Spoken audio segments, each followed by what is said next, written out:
Olá pessoal, estou de volta aqui para mais uma aula de literatura brasileira e hoje eu vou falar um pouquinho sobre o Barroco. Barroco é um movimento literário, artístico, né? Já que compreendeu diversas artes, né? Compreendeu a música, compreendeu a pintura, a arquitetura, né? E a literatura também, né? Tanto a poesia, né? Principalmente a poesia, mas também a prosa. No caso aqui da literatura brasileira, a gente tem uma prosa barroca na obra de Antônio Vieira, Padre Antônio Vieira, os seus sermões, tá?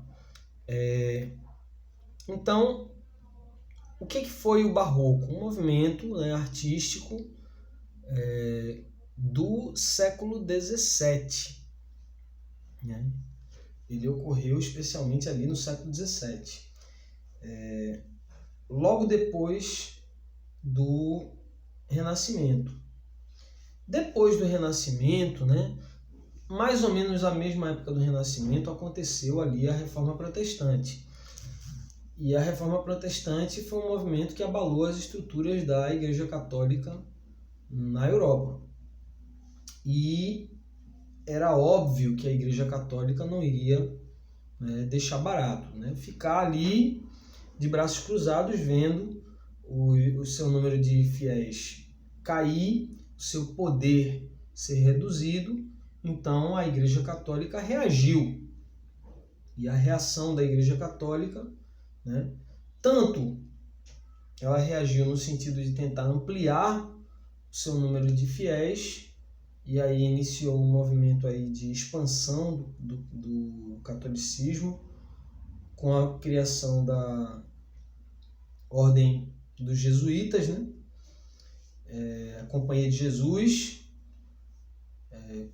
mandou padres para várias partes do mundo para propagar a fé católica, como também medidas repressivas, como a reabertura do Tribunal da Inquisição, né? Dos tribunais da Inquisição. Então esse movimento ficou conhecido como a Contra-Reforma. Foi um movimento que aconteceu especialmente em países católicos mais tradicionais, países onde o catolicismo era mais forte, como Portugal, Espanha, Itália, né? E nesses países foi que se desenvolveu, né, mais plenamente esse movimento artístico e literário conhecido como Barroco. O Barroco era a arte da Contra-Reforma, né? E teve como característica o quê? Essa época da Contra-Reforma, essa época do Barroco, era uma época de contradições, era uma época de dúvida, era uma época de incertezas, de angústias, né? De dualidades. Então o Barroco ele tem como principais características o contraste, a contradição, o paradoxo, né? Na pintura a gente vai ver muito claramente esse contraste entre o claro e o escuro, né? É uma arte dos excessos, dos exageros, né? Na música a gente vai ver, a música barroca ela se caracteriza bastante pelo excesso de notas, né? Excesso de notas musicais. Na pintura, na arquitetura você vai ver um exagero, um excesso de detalhes, né? E tudo isso faz parte os jogos de jogos conceituais, né? Jogos de brincadeiras com conceitos, né? Os jogos de palavras, o uso de palavras muito rebuscadas, né? Jogo de antagonismo, de paradoxos. E aqui no Brasil, a gente teve como principal representante desse movimento o poeta Gregório de Matos Guerra, né? Poeta baiano, que estudou lá na Europa, lá em Portugal, né? E depois veio para o Brasil. Viveu boa parte da sua vida em Recife também, né? Então, Gregório de Matos Guerra foi o principal representante dessa poesia barroca aqui no Brasil. Lá na Europa a gente tem os principais nomes, né? Na Espanha, Luís de Góngora e Quevedo, né? A gente tem em Portugal poetas menores, né?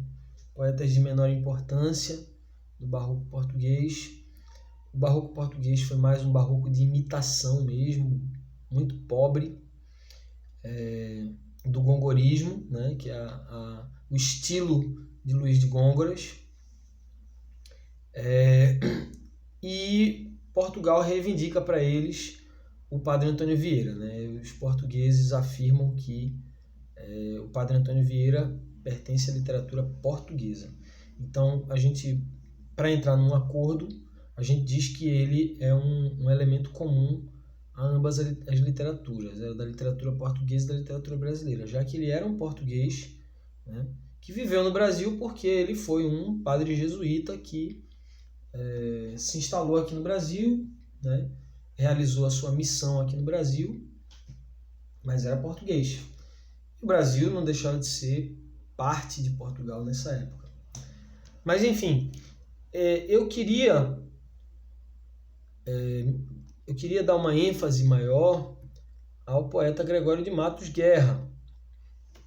Gregório de Matos foi um poeta que viveu aqui no Brasil no século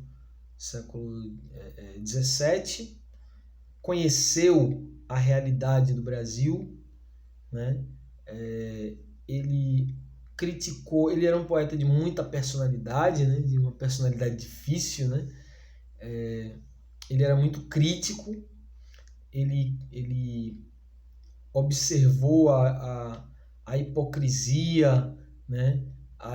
Os defeitos, as mazelas da sociedade brasileira daquela época, né? Os políticos, as pessoas públicas, né? A sociedade da época, e ele denunciou muito isso na sua poesia, né? Ele fez muitas críticas, ele ganhou o apelido, né? O apelidozinho carinhoso de Boca do Inferno, né? Por conta da agressividade dele na sua obra. E ele chegou a ter problemas com a justiça, né? Ele chegou a ser preso, né? Foi uma confusão danada. E eu vou ler aqui alguns poemas dele. Primeiro, eu vou ler um poema satírico, um poema que mostra esse lado mais debochado de Gregório de Matos, que é o lado que a maioria das pessoas gostam nele, né? O povo gosta mesmo do Gregório safado, né? Do Gregório debochado. Esse poema, ele diz assim, o título é O Poeta Descreve a Bahia. Ele descreve a Bahia da sua época. Ele diz assim, a cada canto um grande conselheiro que nos quer governar a cabana e vinha. Não sabem governar sua cozinha e podem governar o mundo inteiro. Olha, né, o deboche. Em cada porta um bem frequente olheiro, que a vida do vizinho e da vizinha pesquisa, escuta, espreita e esquadrinha, para o levar à praça e ao terreiro. Ou seja, ele estava falando da fofoca, né? Muitos mulatos desavergonhados, trazidos sob os pés os homens nobres, posta nas palmas toda a picardia, estupendas usuras nos mercados, todos os que não furtam muito pobres, e eis aqui a cidade da Bahia. Né? É bem debochado, né, o poema dele. Ele sai criticando todo mundo. Mas ele tinha também, como é característica daquela época barroca, né? Essa coisa de, em um momento você busca Deus, a santidade, né? A fé, e pouco tempo depois você está buscando o pecado, a safadeza, né? Então, ele tem também poemas religiosos, né? Ele tem poemas religiosos. E esse poema que eu vou ler para vocês agora, ele é muito interessante porque ele mostra a questão do paradoxo, né, na poesia barroca. Esse é um poema, acho que é o poema que eu mais gosto dele, assim, do lado religioso dele, que se chama A Jesus Cristo Nosso Senhor. É um soneto, né? Soneto é uma forma literária que foi muito explorada na literatura brasileira até o final do século XIX, tá? E, né, por que não, comecinho do século XX, né? O soneto sempre foi uma forma literária muito explorada, principalmente aqui no Brasil. Então esse soneto se chama A Jesus Cristo Nosso Senhor. E ele diz: Pequei, Senhor, mas não porque hei pecado. Da vossa alta clemência me despido. Antes, quanto mais tenho delinquido, vos tenho a perdoar mais empenhado. Se basta a vos irar tanto pecado, a abrandar-vos sobeja um só gemido. Que a mesma culpa que vos há ofendido, vos tem para o perdão lisonjeado. Se uma ovelha perdida já cobrada, glória tal e prazer tão repentino, vos deu como afirmais na sacra história, eu sou o Senhor, a ovelha desgarrada.